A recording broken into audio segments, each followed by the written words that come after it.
PPP মডেলে food processing hub তৈরি হতে চলেছে দক্ষিণ চব্বিশ পরগনা বারুইপুরে। এছাড়াও রাজ্যের বাকি জেলায়, বিশেষ করে উত্তরবঙ্গে মোট 12টি জায়গায় ফুড প্রসেসিং প্রকল্পের জন্য জমি চিহ্নিত করে রেখেছে রাজ্য সরকার। আজ কলকাতার মিলন মেলায় ইন্টারন্যাশনাল ফুড বেকারি ও হোটেল টেক 2013 উদ্বোধন করতে গিয়ে এই কথা জানালেন শিল্পমন্ত্রী পার্থ চট্টোপাধ্যায়। একই সঙ্গে তিনি ফুড টেক ইন্ডিয়া 2013 উদ্বোধনও করেন। এই প্রদর্শনীতে 75টি জাতীয় ও আন্তর্জাতিক ব্র্যান্ডের সংস্থা অংশগ্রহণ করেছে।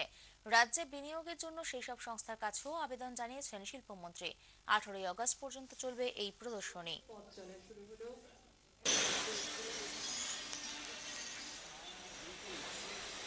বারুইপুর ফুড প্রসেসিং এর ইউনিট খোলার পক্ষে সাংঘাতিক ভালো। আমরা অলরেডি একটা WBIDCর সঙ্গে যুক্ত হয়ে একটা কাজ শুরু করতে চলেছি। 100 কোটি টাকার একটা প্রস্তাব ওখানে এসছে বারুইপুরে। জমিটা আমাদের, ওরা করছে, আমরা জমি দিয়েছি। এছাড়াও উত্তরবঙ্গের সম্ভাবনা প্রচুর আছে। আমরা জায়গা তৈরি করছি। মালদাতে একটা জায়গা 1200 একর জায়গা ছিল। ফুড প্রসেসিং দপ্তর ইতিমধ্যেই কাজ শুরু করেছে। তৃণমূলের গোষ্ঠী সংঘর্ষের খবর তো প্রায়ই দেখা যায়। জলপাইগুড়ির খড়িয়া গ্রাম